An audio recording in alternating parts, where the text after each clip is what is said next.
कुलधारा नाम का एक गांव था। रामू जो उस गांव का रहने वाला था। एक दिन रात को जंगलों से गुजरते टाइम उसे अजीब सी आवाजें सुनाई देती है। वो इधर उधर झांकने लगा। उसे थोड़ी दूर खड़े हुए एक बड़े आदमी की परछाई दिखाई दिया। रामू थोड़ा सा घबरा गया। उस आदमी को गौर से देखने लगा।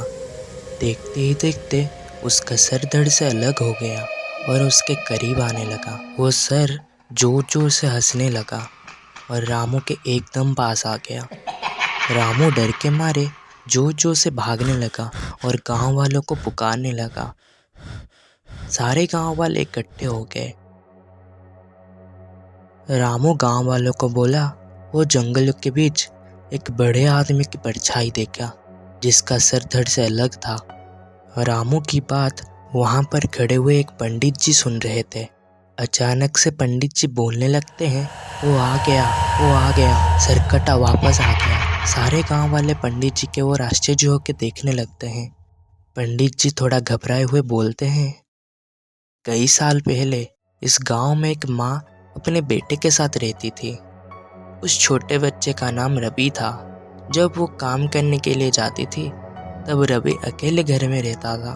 बाकी बच्चों से बिल्कुल अलग था। सब कहते थे वो काली शक्तियों का साया में आ गया था। एक दिन रवि की माँ उसे काला जादू करते हुए देख लिया। रवि काला जादू के साए में इतना मग्न हो गया था, अपने माँ की बलि दे दी और जंगलों में चला गया। उस दिन से उसका कोई आता पता नहीं रहा। सारे गांव वाले सोचते थे रवि कहीं गायब हो गया। एक दिन अमावस्या की रात को जब मैं जंगलों से गुजर रहा था तब झाड़ियों के बीच अजीब सी रोशनी दिखाई दी।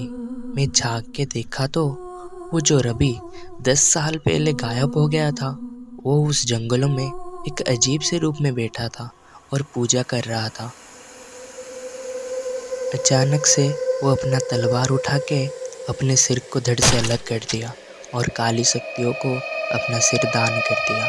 कहते हैं वो हर अमावस्या की रात को जो भी जंगलों से गुजरता है उसका सर बलि चढ़ा देता है। पंडित जी की सारी बातें रामू सुनने के बाद रामू बहुत ज़्यादा घबरा गया और डर के मारे अपना घर चला गया।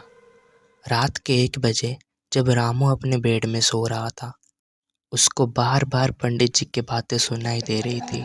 वो सरकटा बार बार उसके दिमाग में चल रहा था जिसके कारण वो ठीक से सो भी नहीं पा रहा था।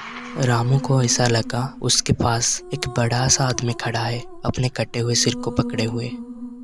वो एकदम से उठ जाता है और उसके आसपास कोई नहीं होता है। रामू को कुछ टाइम बाद महसूस होता है कि उसे कोई कटा हुआ सर बुला रहा है, आजा मेरे पास, आजा।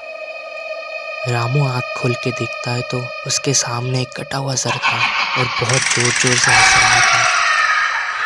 रामू बेहोश हो गया। जब उसकी आँख खुली तो वो जंगलों में था। उसके सामने एक तांत्रिक बैठा था जिसका सर नहीं था।